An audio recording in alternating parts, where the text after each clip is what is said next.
to heck with school reunions or class reunions, because you know what? I can just go and keep up with the classmates I want to any given minute of any given day. I mean, I do think that the way of which we're connected online now has changed how you and I want to connect in person to mark those celebrations. How many of you even print photos anymore to hang on the wall or to give to relatives or friends? Because you know what? You can just put them on your gallery and then everyone has access to them. Explain to me why we don't do those things to mark those dates anymore. Because when you have those things, and now, I mean, it's one of those you hold on to because it's an antique. You want to hold on to it and pass it on to other people. You want to brag about it and show it off. I don't know of anything recently that we can really mark that with. Aside from, again, just say, go give me a like on that photo that I posted, that sort of thing. But if you have something that still goes on like that in your community, whether you're in North Dakota or if you are, anywhere, you're streaming us at KFGO.com. You can bring us around the world with you. What is it? Because maybe it's the nostalgia of it, those the gatherings that we used to get together for, and then, boy, everybody left with a belt buckle or a coffee mug or something, and I just don't see that much anymore. 237-5948, that's Lenny Strudon. And if you have that Centennial jacket still, that bright red, tell me how it went. 35270 is where I'm going to go. Tyler, not very many people collect things like the older generation did anymore. I think you're right. And I think that does come down to it. I mean, this was certainly passed down, and I'd be honest with you, I don't remember if it was my dad's or if it was my grandpa's. And I know that back, in the house, you still have the belt buckles I was referring to. I mean, these are real physical items that you'd hang on the walls and be proud that you'd show your friends when they came over. And we just don't really have that anymore. Continue the conversation. When we come back, I do want to discuss a little bit as well about budgeting. There was a subcommittee on the Senate Appropriations side that gave $10 billion more than asked for in the defense budget. Let's break that down and compare how that came to be versus other budgets and other items of which you and I and others have asked for in use of things that we rely on, infrastructure being one of them. We'll have that conversation as well. This is After News Live. We're just getting started here on KFGO. Stick around.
buckles, for example. I don't understand why we went with belt buckles, and I cannot remember the material of the jacket. I have it in my office. I'll ask my producer, Eric Johnson, what's the material of that? Don't you always just call those satin jackets? Yeah, is it satin? Yeah, that's what I've always called them. I guess I don't know if that's the actual material. It speaks. It does. It's a very shiny red jacket, snaps in the front, elastic around the cuffs in the bottom. When the light hits it at the right angle, have your sunglasses on because it is bright. But why a jacket? I have no idea. Why that red? I don't know. But this one, Tyler, I have a 6-pack of 8-ounce Coke from North Dakota, the Centennial. Do not have the container. Mike from Northwood. Mike, thanks for texting in. I remember seeing those. I think on my other grandparents, I think it was out at the farm, which you had. There were the glass bottles, the 8-ounce Coke bottles. And if I remember, and maybe this wasn't for all of the Coke bottles, maybe they made this on their own, but I thought it was a wooden crate in which you had, you think about shop class, right? When you had to go make your wooden tool handle mover things. Boy. Yes, you understand what I was trying to say, correct? the toolboxes that you made out of wood. The dowels. You had the dowel, and then you had like usually 4 or 5 different compartments, wide open. But I think the Coke bottle holder was in the shape of that, and you would have the bottles out. You just had the holes cut out, and you had those 6-pack of those 8-ounce bottles in there. We had up in our barn, and I don't think we still have them. We had framed photographs of around North Dakota that celebrated the Centennial. Said the 100 years, and they were big, probably 24 by 36 framed photographs that had the 1889 to 1989. Yes. Years. Yes, if my math does serve me well. At the bottom, and I remember those were always hanging up. There must have been a catalog or something around the Centennial of things you could order. So okay, I'm going to throw him under the bus because he can come in and defend himself in a matter of minutes. But I have the jacket in my office, and Rusty Halverson goes, "So did everybody have?" Was everybody wearing those around? I go, Rusty, I don't know. I was 3. I was 3 years old in 1989. So I don't know. Was there and I get the Centennial, that's a stamp. I mean, that's a date to which a celebration. I get why you would have more materials for that. I wish we'd get back to having that. And I'm getting a message. Tyler's polyester. It's highly flammable. I think you're correct. Don't be having one of your cigars while you're wearing the polyester 1989 Centennial red jacket blaze polyester. Tyler, I'm getting more messages in here. Hold on one second. Tyler, they have made blue Centennial jackets too. I saw one this spring at a high school soccer match. An elderly man was wearing it. It looked brand new. I haven't seen the blue ones, so thank you for that. I thought we were just on red. So maybe there was a variety of. Was there a catalog? I mean, did everybody in North Dakota get mailed something like a Sears catalog you get for Christmas where it's flipped to the back, or your J.C. Penney catalogs? Herberger's, what were the other Christmas catalogs? I don't remember, but I remember those two. What you had, all of these things, tool handle. Hi, Tyler, tool handle mover things. Yeah, put that on a T-shirt. We'll sell that for the next Centennial coming up. Tyler, have all the North Dakota Centennial belt buckles from my dad. See, we have those out there. I think we still have the belt buckles. I have the jacket. I don't know about the Coke bottles. I don't remember that, but I've seen all of the above. Hold on to them. I hope you still do. Clearly, some people still out wearing those around as well. I tried. Here's another thing. The jacket that I have right now is a large from 1989. A large in 1989 is maybe a medium now. They say we've gotten bigger over time, and I don't think it's just a personal statement about me. So based on some internet searching, it looks like you could get red, white, or blue, which makes sense for the Centennial. Because I see a picture here of a white jacket with the same logo and a blue jacket with the same logo. I need to check out that white jacket. I can picture it. It's not a dark blue. I imagine it's a light, kind of a powdery baby blue. No, it's like the USA blue, like the red, white, and blue in the flag. Okay, that makes sense as well. I don't know. But I see also the pictures that we had. One was of an old windmill. One was of an old elevator by a rail track. I see the Coke bottles. These are all things you can apparently get on eBay. Oh, yeah, people are selling them. Why? I mean, I'm kind of itching to get the old credit card out. There was a coin. There was beer. Stamp. Somebody out there had the beer. What kind of beer was it? You let me know at 35270. I imagine it wasn't, because 1989.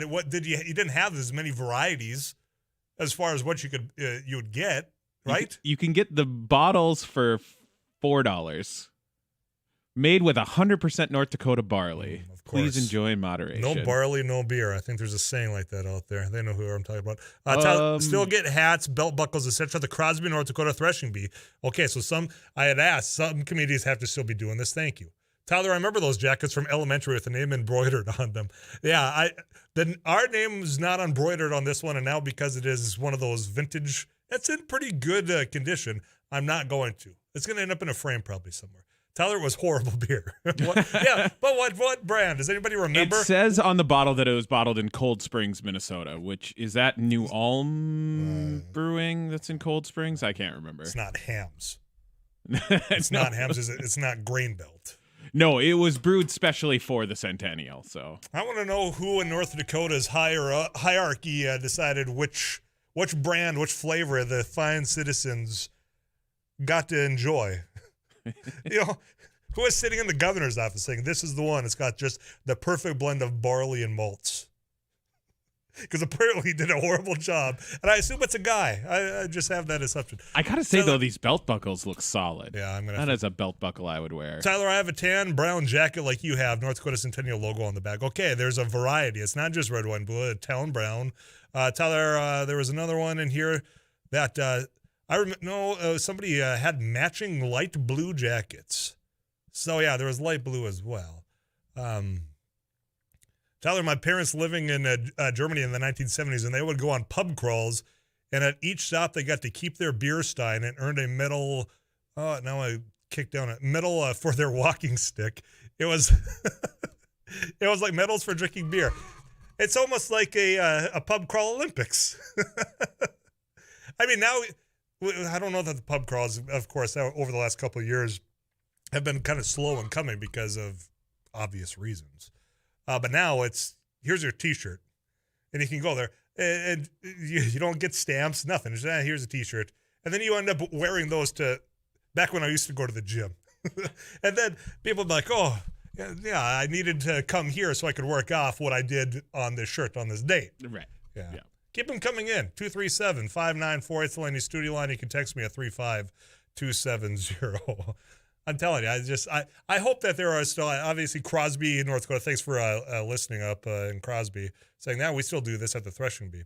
I'll get back to some of that. It's not as swag.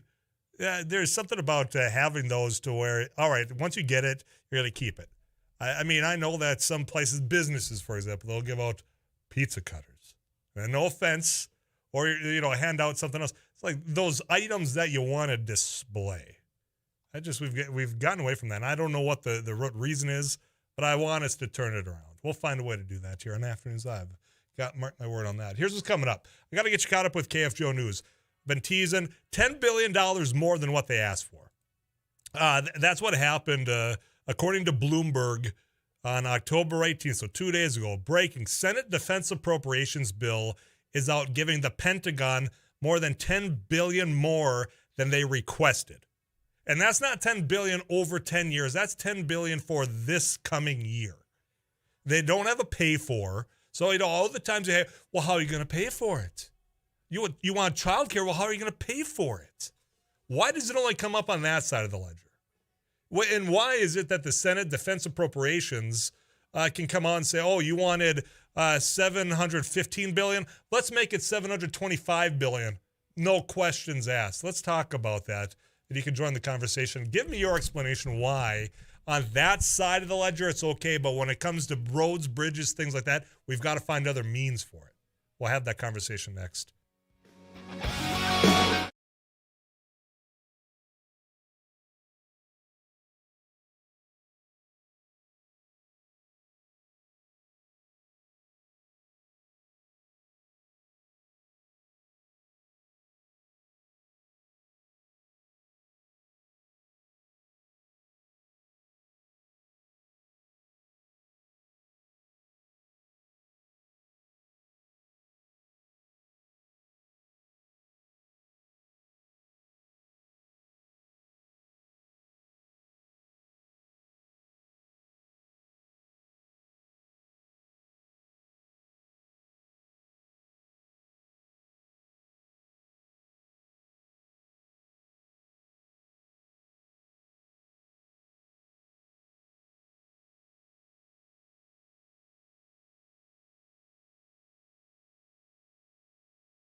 and the scouting with the other guys, and you had kerchiefs and pocket knives. Boy Scouts. Boy Scouts, yeah. Yeah. That's when I built one of those. Trying to make fun over there? No. No, not you. No. Do they still? Because I mean, that seems like the universal. You knew you made it in shop class or Boy Scouts. Yeah. That you had that outline that you had to make. Yeah. The toolbox. Yeah. I know. Yeah. I remember we had two different ones. We had one with the dowel, the round handle across the top that sat a little bit taller. Yep. And then there was a smaller one that was pretty square that had I think about 5 different divides in and just more of a triangle top. Yeah, I had the first one. The top. Yep. Very good. You've been working on a number of things. I threw you under the bus about the Centennial jacket. No, that thing's awesome, by the way. I had no idea. I got another one. Tyler, my parents had matching North Dakota Centennial coats, maroon with black sleeves, and on the back were embroidered with the whole gigantic logo. I didn't know what to call it at the time, but they were cringeworthy. Maroon and black. I don't know. I bet you back in the time, actually, I should say if you thought it was cringeworthy back then, I could about imagine now. What do you think? What? That's all coming back. That style's coming back. You know it. Let's get rolling here. You've been working on a number of things. Yeah. We've talked a lot about, like what's going on in Castleton, for example, when it comes to crushing. What's the latest on all this? Well, that global appetite for vegetable oils and renewable energy is growing, and some folks think the U.S. Will follow that trend. Here in the Northern Plains, you mentioned Castleton. There's a potential soybean crushing plant there, kind of in the planning stages. Still a lot of I's to dot, T's to cross too. We've got that plant being built near Spiritwood, another plant recently built in South Dakota. Mike Kruger is a market advisor and founder of the Money Farm. Of course, the demand for feed and protein continues to expand, but I think this biofuel thing is really what's in part driving the expansion in soybean processing. And again, because it's not based on U.S. politics, it's based on the world situation. Ethanol started here in 07, 08. For the last 14 years, we've talked every year about biofuels, biodiesel getting cranked up in the U.S., and it never has because the politicians have never given the tax credits and all the kinds of things they did to ethanol. Well, now it's the world market that's starting to drive the biofuels thing, and the U.S. will be a follower for a while on the biodiesel. Another factor could be, when we had the trade war with China and the Pacific Northwest market kind of went kaput overnight, dang near, and we started looking here at home. How can we use these soybeans? That would be another factor playing into this as well. Sure. I think that's a great issue. It's unfortunate it took that disruption, that was pretty steep at the time for us to figure out, we could do that value added. We could utilize it more right here at home instead of, all right, put it on the train, and we'll get it at the port, and then we'll get it out to where it's going on the other side of the world. So. Yeah, so it's all demand friendly for soybeans. Very good. Yeah. Good news. You said you're coming with good news today. I'm trying. I'm trying, man. That's all I can ask, Rusty. I'm going to ask you to come back. Okay. I'll ask that as well. I'll come back next hour. Okay. You can check out more of Rusty Halverson's work, Sarah Heinrich, if you go to KFGO.com. All you got to do is click on that agriculture tab. When we come back, I want to talk about the $10 billion more given to the defense budget than what they even asked for, and compare that to other programs or other investments that, boy, you're just dragging feet. There's negotiations going on right now in Washington. Why is it so easy to give $10 billion more to the defense budget versus anything else? We'll talk about that after the CBS News. Gonna break my rusty cage and run.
Oh, for the last few months. No, that's not fair. I mean, I've had this seat now for 4 years, so we've had it off and on for that duration. And as of late, it's been talks of debt deficit a little bit more than what they had been, I'd say, in the last year, 2 years. And I get it. I mean, I get the whole debt deficit conversation. The debt ceiling is one that I could do without at this point because of the way that's just being used as a political variable. But this is what I want you to explain to me. Because when we talk about, all right, well, how are you going to pay for this? How are you going to pay for that? When it comes to a variety of topics in investment conversations, whether that's infrastructure or social programs. You think about SNAP program. You think about some of the other subsidies towards, say, Obamacare that came out, or how are you going to pay for an increase in Medicare, the cost of living for Social Security, that adjustment, how are we paying for some of all this? Except the only time that it doesn't seem like, well, how are you paying for it is when it comes to the Pentagon and our defense budget. And what happened just the other day, and this is according to a reporter from Bloomberg. She's a senior reporter covering the U.S. Congress National Security for Bloomberg, Roxana Tyron, I believe is how you say that. And if I'm mispronouncing her last name, I apologize to her. But she had reported that the Senate Defense Appropriations Bill is out, and they are giving the Pentagon more than $10 billion more than what they requested. So the Pentagon comes in, presumably saying, you know what, to fulfill our obligations of national security, we need about $716 billion. Somewhere in there is what we think we need to fulfill the obligations that we want to do, the tasks at hand, so to speak. And then to go through this process and say, you know what, 715, that ain't good enough. We're going to give you 725 and we're not going to ask questions. Just go for it. And it's $10 billion over a year, not over 10 years. Yeah, we've talked about the whole, Build Back Better or whatever cute name that they're coming up with all these bills and try to sell them on bumper stickers or T-shirts to try to get you to contact your legislator or a congressional delegation and say, please vote for this because it's got A, B, and C. That $3.5 trillion that we discussed last week, that's over 10 years. $10 billion over 1 year to this one budget. And for me, I go back to how that is so dramatically different than the other conversations for other priorities that you have. Again, we still don't have an infrastructure bill done. And I do blame Democrats on that one, especially in the House, because you've got a wing of the Democratic Party that is so idealistic, thinking that they've got a super majority when they barely have a majority, which means you don't get big swinging changes done overnight. You go back, you win more elections in 2022, sure, then you can maybe start pushing a little bit more aggressively for your agenda, but that's not now, and this is not the time to do that. You got a bipartisan infrastructure bill that is mostly agreed upon. I mean, it passed the Senate, and to their credit, Senator Hoeven and Senator Kramer voted for it. Congressman Armstrong, on the other hand, sounds like he's not quite there. And I would encourage you to put some, bugs in his ear saying, please, vote for this. When you get the time, vote for the infrastructure, because getting that crop from the field to the market, you need those bridges updated. You need the roads expanded upon. I mean, this to me is a no-brainer. And the reason why you would probably have an objection is because of the politics of that $3.5 trillion. The thing is, the debate going on that 3.5 is mainly happening on the Senate side with Joe Manchin and Kyrsten Sinema, both Democratic senators. The Republicans saying, look, we're not doing this. We don't need this. This is reconciliation. Go whatever. Go do whatever. Because you're not getting our votes. And it's being held up by these two, and they're talking about pay-fors, which I can get behind to an extent, saying if you're going to do this, how are we going to pay for it to where you're not just adding to the debt and deficit over the next 10 years? You say it's a 10-year program. Okay, well, what happened? You've got over the last 24 hours, the White House gets involved finally. Yeah, the President Joe Biden says, come on over, coffee's on me, let's try to hash this out, see where we can get a compromise. I think they got it down to $1.7 trillion over 10 years, which is closer to Joe Manchin's number, which he said was 1.5. All right, so there's some movement there. But the holdup has been, how are you paying for some of this? That's not at all the case when it comes to the Pentagon over this 1 year. So explain it to me, because I want to know why. I thought we just ended a war. 20 years we've been at war in Afghanistan. We ended it, and the president comes out and says, here's part of the thing that you need to remember. The money that we spent over there, we're not spending it there anymore. It can be spent elsewhere. Okay, so we ended that. The Pentagon asked for more money no matter what, but Congress gave them even more than they requested. And there was no debate on how to pay for it. Yet they tell you they can't afford to pay for other things. Explain why this one is so different in the minds of Congress. 237-594-835-270. Messages coming in. I'll get back to those after this quick weather update. Eric Johnson filling in for a vacationing too tall Tom Schmansky. Just explain it for me.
Of Horace, just talking about the growth going on down there. It was a conversation that I wanted to have following what you and I discussed briefly yesterday about just that rapid growth down there, how they're handling it.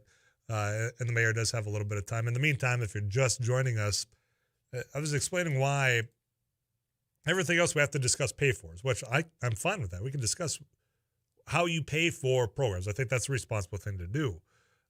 But that's not the case, and that was not the case earlier this week when it came to the Senate Defense Appropriations giving the Pentagon $10 billion more than what they requested. Text messages coming. Tyler, those 25,000 military toilets aren't going to buy themselves. Truthfully, everything should have pay. I think it's supposed to be pay fors attached. Tyler, $500 billion to the 51st new state in America, Washington, D.C., to run for 3 months extra, $10 billion to defense, no problem. Money to the people and businesses they destroyed. Can't see it without all kinds of tricks included to take the people. How about that? And that comes in from Dana. Tyler, you need a math lesson. Do you know how much $10 billion is? 1% of a trillion, and the Dems want to spend in air quotes, 3.5 trillion. But more importantly, create these programs that will run forever. Context matters, and I think you need to discuss real issues. Should government do more programs? Oh, yeah, by the way, Tully, I still haven't said what government does good. You avoided my question, though, in that text. You say I'm avoiding your question. Why is the Pentagon the one area of which we don't have to discuss how you're paying for it? And why is a committee giving them more than what they asked for as a program? Could you imagine for a moment if you're a school board member, for example, or if you're in the Department of Public Instruction, North Dakota, and you're sitting in that room and all of a sudden you've got a committee saying, well, I know you asked for 10 million, but we're going to give you 20 million. It doesn't happen that often. Now, if there is a reason, I mean, if there was a national security threat, maybe, and here's one that if I could fathom in my own mind. I mean, cybersecurity issues. How many times have we been talking about ransomware attacks and what's been going on there? And I've asked national security experts, what can we do for this? What requirements do we want to put on businesses, but also on ourselves as far as adding this into defense, national security, on the cyber warfare that clearly is taking more and more of a prominent role in our country's defenses? I mean, we've had everything from food supply to energy now hacked by what appears to be not state actors, but certainly they're not being held accountable in whatever state they are in. I mean, people point to, well, it's probably over in Russia right now, these hackers over here, but there's nothing that's being done for them. So if you're giving $10 billion for the next year to build out whatever it might be to deter some of that, okay, explain that. Or the other one, you've seen China, and that's another adversary that we've been talking more and more about, not just in trade, but in what their aggression has been over the last couple years, been more aggressive on a very global scale. In fact, I think it was earlier this week, yet again, that they had launched a nuclear-capable missile around the globe, and then accelerated. Okay, if those are the threats, then I okay. But I would assume that would have been a part of the Pentagon's request when they came in, saying, here's what we need $715 billion for this year. Instead of just, all right, we're going to give you 10 more.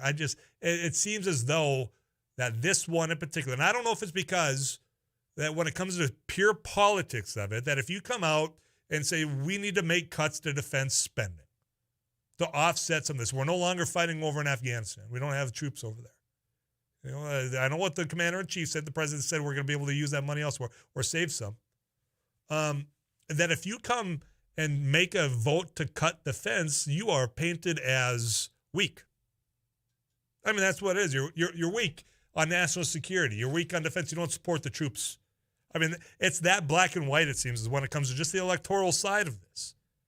And I think we've got to have that adult conversation to get on the whole, look, we can have security without just saying we're going to give you more and more than all of this. 237-5948, 1-800-880-5346. You could also text into the program at 35270. We will have to make a request out because I believe this is a subcommittee, the Defense Subcommittee on Appropriations, and I do believe that the chair is Democrat, of course, John Tester in Montana, but I do think that we've got a couple of members that are close as well. I think John Hoeven, North Dakota's U.S. Senator, is on this. So we'll put a request in saying why. Explain why $10 billion more, while at the same time we're running around saying, all right, we can't vote for this because we don't know how it's going to be paid for. I mean, you can pick any program you want. I throw out pre-kindergarten, early Head Start, whatever you want to go, or just the road that you drive on to work. You know that there are some needs there. And the debate, and I'm not saying it's wrong, but the debate is, well, all right, if you want to build that road, how are you paying for it? Are you going to increase the gas tax, or is this coming else, say, on a tax increase on those making over whatever figure they had over the last month? 400,000 was it? I don't recall. That conversation, I think, should be had when it comes to defense as well, is where I'm at. And if you have something else that you think I'm on, and by all means, you know how to get a hold of me. All right, CBS National News are going to tell you about, it does appear that there was human remains found in Florida State Park. It might be that the laundry we'll let you know if that does break in this next hour. When we come back, though, we're going to head to Horace again. Yesterday, you and I discussed about the growth there. How's it going? Some of the not taxing as far as dollars, but just about the residents there. The mayor has some time for us, and he's going to join us next. I'm Tyler Axness. You're listening to either 790 AM or 104.7 FM.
I'm Tyler Axness, host. Eric Johnson, our producer, got another hour with you. And yesterday we were having a conversation just about growth in the area, what it goes into infrastructure, how is it going. And I think it's pretty undeniable that one of the fastest growing parts, not only the metro, but in the entire region up here, is what's happening between West Fargo, all the way down to Horace. I mean, it's you blink and all of a sudden you're in the other community, and it doesn't feel like you've driven very far because it is just growing that rapidly. I want to know how it's going. To do that and find out, Corey Peterson, he's the mayor out at Horace, and he joins us right now. Mayor, how are you doing today? Doing all right. I see it's starting to rain a little bit here, but, we're welcome to fall type of thing, so I kind of expect that. Yeah, I started the show by whining, which isn't a surprise to regular listeners, saying, I'm ready for fall activities, but boy, I was not ready or prepared for the temp to be in the 40s for a high today. Right. It's got to chill out there. We have not transitioned to that yet. I think we're all in the same boat. Yeah, I was called a wimp by one of my coworkers for that comment earlier, and I stand by it, and I will again tomorrow. Mayor, you were first elected in 2016, so you got about 5 years, little over that, 5.5 that you've been mayor of Horace, and I've got to say, just from my observations, it's probably the fastest growth period that's been. Explain how it's been being in charge of the city that's growing so rapidly. Well, yeah, I mean, that's the thing. You're talking about 5 years ago here. We had probably 15 to 20 homes being built. 2 years ago, we had 41. Last year, we had 86, and this year we're going to be around 275. Wow. So that's tremendous growth, and with that comes the tremendous infrastructure. It's got to handle all that, too. So it's, when you're projecting on certain growth patterns and you exceed that, then you've got to move a little quicker with some of your infrastructure needs as well. So, yeah, it's a balancing act. There's no doubt about that. And, Mayor, that was kind of the conversation I was having with our listeners yesterday is, when it comes to infrastructure, you're welcoming new people to the area saying, I want Horace I want the zip code of Horace. I'm buying that, and I'm buying a house out there, and we're building.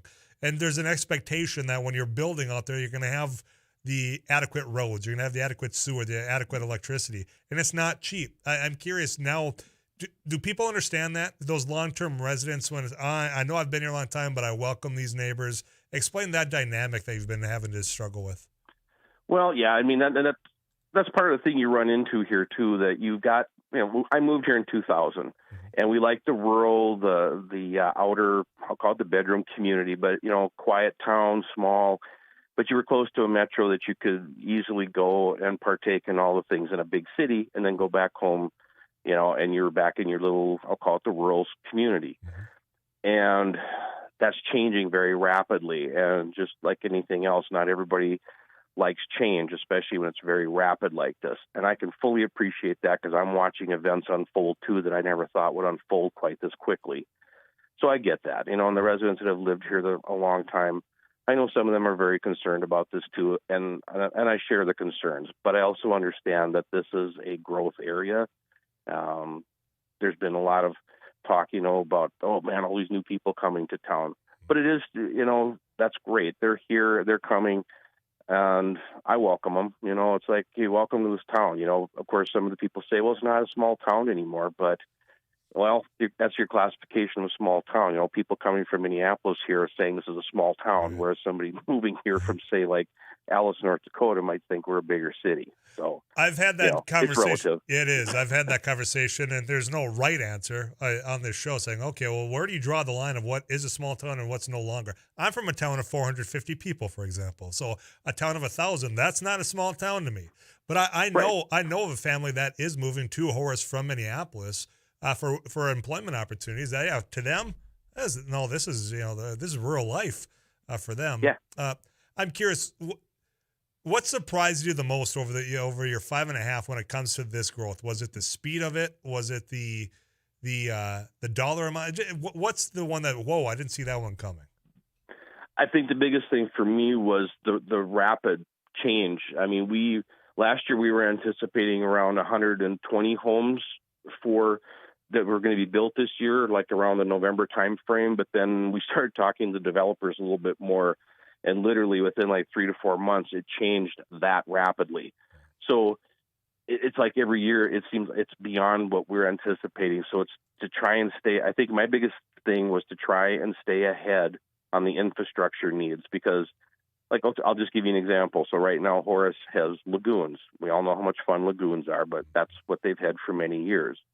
The growth is going to overcapacitate those lagoons very quickly. We do have a current sewer line hookup to Fargo that will handle around 1,400 units, aka homes and things like that. But at this current pace, we're going to maximize that pipeline a lot faster than we had anticipated too. So we're going to have to get another sewer line hooked into Fargo. Being Fargo has the capacity to handle all this, we're going to try and get that done too, so we can still stay ahead of this. So we're not going to get, bogged down by not being able to have that infrastructure in place. Same thing with our water supply. It goes hand in hand. We're trying to anticipate this growth and make sure that we've got the infrastructure. So when the developers do come here and want to do these developments, we've got the infrastructure, the water and sewer ready for them. Well, and that's refreshing to hear. Corey Peterson, our guest mayor of Horace, because yesterday when I was visiting with residents, we talked about, and I made the comment, it seems we always have projections of what we think we're going to be at any given date, and it seems like we've been exceeding those expectations. And I think about some of the roads, and Cheyenne being one of them. It took how long to expand within the West Fargo area toward the capacity that we need. So to hear they're trying to get ahead of that when it comes to that main infrastructure of water, sewer, that's good. I'm happy to hear that. You mentioned that Fargo, you've been partnering with them because they got the capacity. I mean, you're butting up boundaries with a variety of, you got the West Fargo School District, you got the city of Fargo. That cross work across, entities, has everybody been mostly on the same page, or has it been a struggle at times? I think I'd say before I came on board, it was a struggle. I know that there hadn't been a lot of communication with like West Fargo or Fargo. We've kind of been our own little entity, and that's fine. I think up until that point, say even 5-6 years ago, I don't think that was that big a deal. The problem is now with the explosive growth that we have going on, we do have to be more regionalized, working with our other cities. And like I said, with the sewer project, it would be stupid for us to build a $10 or $12 million wastewater facility when we can build one or build pipes to Fargo for like $4 or $5 million. I don't have to maintain a water treatment or wastewater treatment facility at all. And we can just, like we joke, we flush it to Fargo. Okay, there we go. I just got to maintain some pipes, and that's okay. And we can decommission our lagoons so that we don't have that odorous fun every spring. So it's all the planning, trying to get ahead on some of that stuff. I imagine that's on a shirt somewhere, probably at Bigger, as a flush at the Fargo. I'm sure that was a countertop kind of joke going around for quite some time there. Yep. It's been noticeable. I mean, it seems like it's moving smoothly. Yeah, there's some bumps in the road, and I'm not going to pull you into that right now because I know there's discussions about that are yet to be held. But, I mean, from my observation, it looks like things are going well. It's growth that seems organized, so I want to congratulate you on that. Is there anything I missed before I let you go saying, why didn't you ask me that? No, we've hit all the highlights. Have we done everything perfectly? Heavens no. We're just trying to make sure that we try and keep ahead of these things and trying to work with the residents who have been here a long time and the new ones too, so that we can kind of get everybody on the same page. And with the growth happening so quickly, there are challenges with all that and challenges with just trying to stay on top of this stuff. But I think, as we move forward and we keep talking about these things and start working on our projections again, as long as we can stay ahead of some of these things, I think it'll work out in the long run. Very good. Mayor, appreciate you taking time today. We'll chat again soon, all right? Thank you. Yep. Thank you. Bye-bye. Yep. Corey Peterson, he's the mayor out at Horace. You're going to tie a bow on some of my thoughts yesterday as far as some things that were thrown out that I don't know was timely. And I'll give you my thoughts on that in just a little bit. But first, I'll get you caught up with some of these messages. This is After These Live. Stay with us.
Wednesday. Yesterday, the reason why I was discussing growth in the first place and the fact that it costs a little bit is to do so in a smart, well thought out way. And that's the sense I got from the Mayor Horace is saying, look, we're planning beyond just right now. And that's one thing, the conversation that we had yesterday, as far as instead of planning for the 5 years, is plan for the 10 and what you think that number is going to be, instead of, all right, well, we've met our 5 year mark and guess what? We shortchange ourselves and now have to go back, dig it up and start and expand. But it stemmed in part because of a conversation that was being held with the West Fargo Public School District. And I haven't had a chance to get confirmation from them, but I did visit with members on the other side. And I don't want to say other side as though there's a conflict here that people are at each other's throats. That's why I asked the mayor. I mean, you're now butting up boundaries with a variety of different local entities. Has it been fluid? And I think it's safe to say it's never, whether it's in this situation or pick any other, going to be smooth all the time.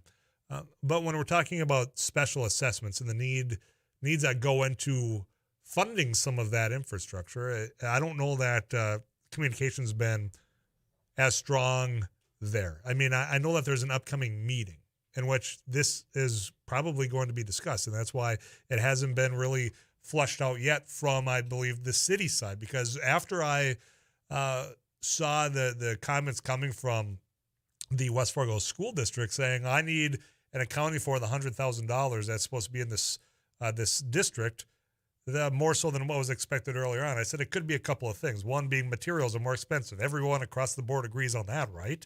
Any project, pick anything. It's been more expensive compared to this time even last year. Hell, even 6 months ago. Costs have gone up for materials. Costs have gone up for labor. So maybe that's accounting for it. But I visited with an individual that was on the Special Assessment Task Force, I believe, or the committee that deals with this. And when I relayed to that individual what was being discussed by the school district, he goes, I had no idea that there was any issue here. So that line of communication, and I know I have people listening from the West Fargo Public School District, probably time to pick up the phone and make that phone call to figure out and have that conversation.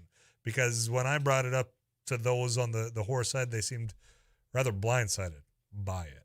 So, and that's the messiness that comes when you've got all these different moving parts that are now people kind of coming into the same community that weren't there, say, 5 years ago or 6 years ago. So I'm going to keep following along with this because I think it's fair to say if there is a difference, even if it is only $100,000, explain it. Is it the cost, or as what I thought was kind of alluded to from the West Fargo Public School, is this being derived elsewhere? And if it is on the elsewhere side, as far as taking over some private development and subsidizing that, all right, then we have another conversation that we do have to have with the city. 237-5948, that's the Lindy Studio line. 35270, you can also text in as well. Travis Tritt, he's in the news today, last night. He is canceling 4 concerts at venues that have COVID-19 safety protocols. The country singer has announced he will not be performing at plant stops in Indiana, Mississippi, Illinois, and Kentucky. Your thoughts on that? You agree with him? Do you applaud him? In a way, his cancellations of these concerts, I think, has people that want those safety measures in place applauding, because you just canceled an event that could have gotten other people perhaps, exposed. I want to hear from you on this, though. Travis Tritt, I know there's been people kind of having a lighthearted belly laugh about some of the representation that, say, Fox News said, it's a country music sensation. This isn't 97 anymore. It is 2021. But his premise of saying, I don't want these measures being pushed upon those that want to attend my show. Do you agree with them or do you disagree? 35270. I'd love to get your take on that. Rusty Alverson comes back in the studio as well. Final half hour next right here on KFGO.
Well, yeah, I guess.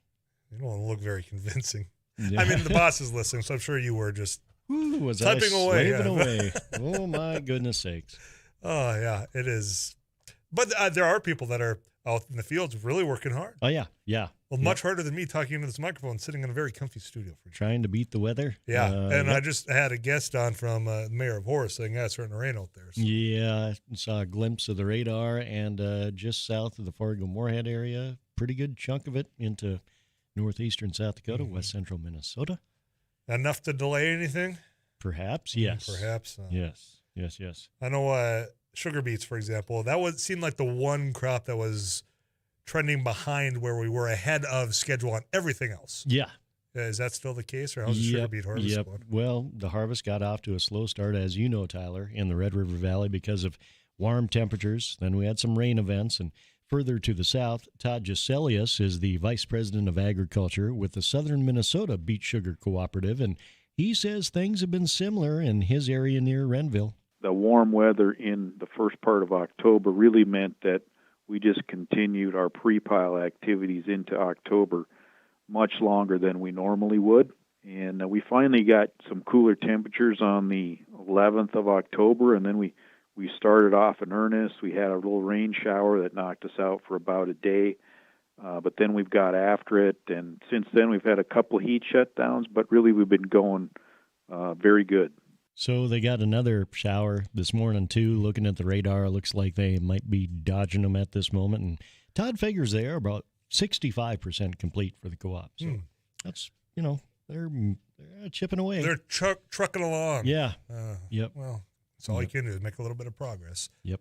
Just like when I said everything else seemed like it was so far ahead of schedule, and then we get these rains that weren't exactly timely. No. Unfortunately. No. I mean, we need the moisture. I'm not We'll complaining take the about moisture, that, on the one hand. We'll take the moisture, but, get everything in the bin first, then it'd be super duper. Yeah, that would be. Yep. You stick around. I've got a challenge for you, and I Okay. asked Abby Miller to come in the studio. Halloween's around the corner. It I want to sure know if you is. guys can figure out these knockoff Halloween costumes based on the name alone, okay? Okay, sounds fun. If you want to know more about Rusty's work on the agriculture side, you can go to KFGO.com, click on that agriculture tab.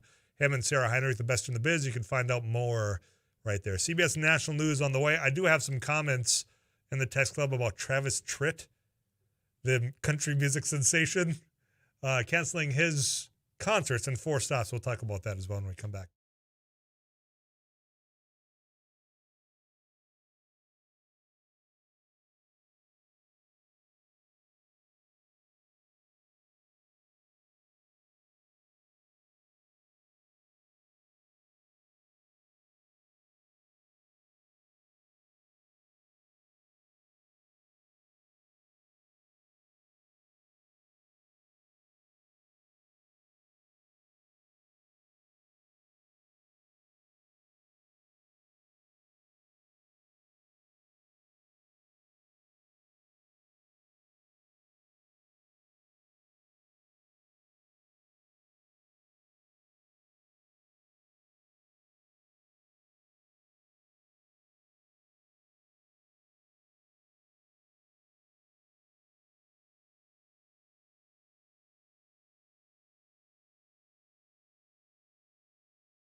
I don't think anybody in our family of stations is doing that. But if you do, shame on you, especially if you're in this building. Halloween's right around the corner, which is arguably the greatest holiday. Really? And that's Abby Miller, by the way. Thanks for coming in. She's producer of News and Views. Why? Where you go? You're a Christmas person, aren't you? Obviously. So What's obvious about that? So I like the vibes of Halloween, but I hate the pressure of figuring out a costume, which ties into this. I'm going to help you out with that. Well, with some of those Halloween stores, apparently there's copyright rules that they cannot cross. Yeah. I like autumn and fall though. Okay. So it's I like only that part. you don't It's the have any costumes. pressure of buying Christmas gifts for other people. No, I like that much part. more? That's way more pressure than figuring out what you're going to be for Halloween. But Not if you know people. But we all know Tyler hates Christmas because it stomps on his birthday. Yeah, and it's yeah, not about me for that week. Didn't you ask for a ball pit last year? Whoa! I haven't forgotten Okay, that. let's provide some context here. I said when I was a child, the one thing I could not do was have the birthday party at the McDonald's ball pit in Evil's Lake because it was closed because my birthday's the day after Christmas. Context is important there, Abby. Thank you. Okay. But if you have, we can put it in the production room. Rusty Halverson's still in here. You can hear him chuckling as well. Yeah. I wanted to put you three to the test. The Halloween stores that pop up at this time that sell the decorations, but also the costumes. Just like there are things that we cannot do in the media world because of copyright. We get in trouble. Things I cannot say. Apparently, that's also the rules in these stores. So they have the Halloween costume that if you see it, you know what character it is, but they cannot use the name of that character on their packaging. So I wanted to test you by reading what the package says. If you can guess who that character is that you would be for Halloween. Okay. Okay. Calm down with your excitement. You guys are too excited for this. This costume is labeled Brave Warrior America. Captain Captain America. America. Very good. How about the Purple Artist? Prince? Yeah. It is. Nice. Yeah, good going. Artist? Artist. Yes, the purple Arnest. I was like, yes. what is an artist? Thanos. What? Here's one. I bet you Abby gets this one. Nighttime Romeo. Nighttime Nighttime Romeo. And you bet Romeo. Abby gets it. And okay, so is it pop culture then? Nighttime Romeo. What have I done lately? Is it Harry Styles? Yeah, is it Harry Styles? He is a Romeo for sure, but not a nighttime Romeo. Think about a movie. At night. Okay. Can we have a hint? Other than think of a movie? Vampires are involved. Oh. Is it one of the ones from Twilight? Edward There you Cullen. go. See, there you go. Congratulations. You got that right. Oh, okay, that's a stretch on a description. That's Yeah, it is. That's the point. okay. Well, how about this one? If I have to guess, I think Rusty will get this one. Okay. Blue Gnome Father. Is that Papa Smurf? Whoa, Eric Johnson. Whoa. Papa Smurf, Blue Gnome Father. Why Rusty? I The imagine you Smurfs were watching the popular Smurf. in the Smurf- 80s. yeah, Smurfs were a Rusty thing. Oh. remembers more of the 80s than the rest of us. Yeah. So. I'm There's really the new- smurfed off right now. That's just Smurfy. Yeah. Yeah, that was their cuss words, right? Yeah. Okay, here's one. The stripey dude. Waldo. Yeah. Ooh, Where's nice. the stripey Nice. dude? Wow. Nice. Were you looking at the monitor here? No. Supportive burger wife. So- The Hamburglaress. Would that be like a female version of the Burger King costume, the Burger Queen, Nope. Supportive burger wife. or the wife from Bob's Burgers? Boom, nailed it. I don't know her Oh. name, but Linda, I think. Burger wife. Supportive burger wife.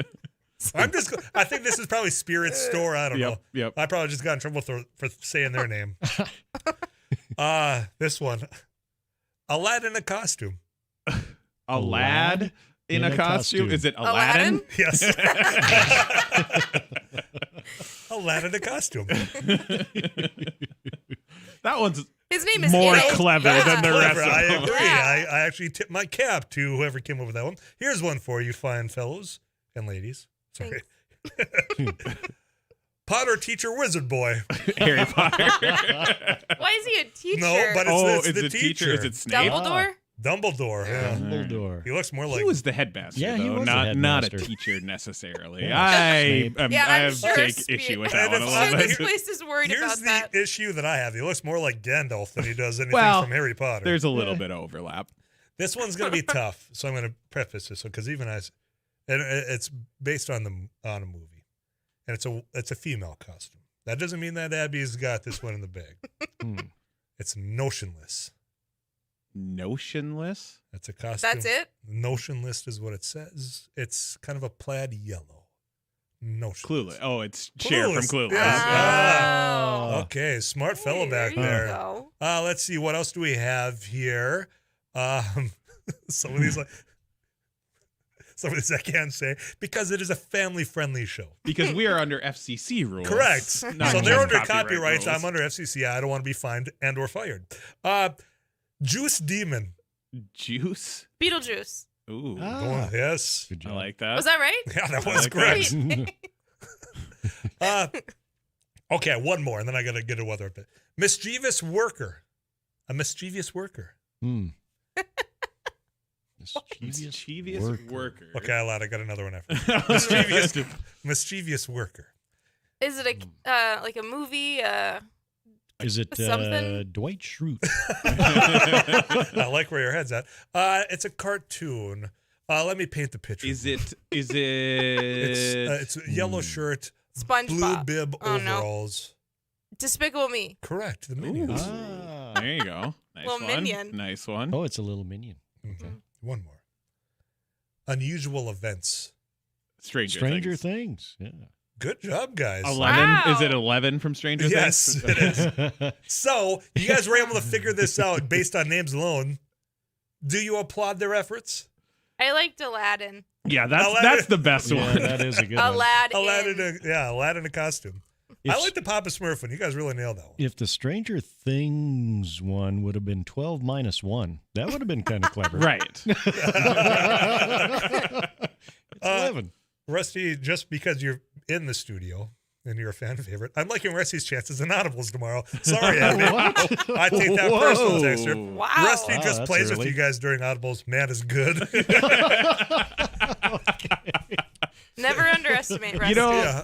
leave it to Gracious. Rusty for the long con to lose consistently Yes. just to play Yeah. with the rest of the competitors. Playing a long game here. And at times, I'm sure it felt like a very long game.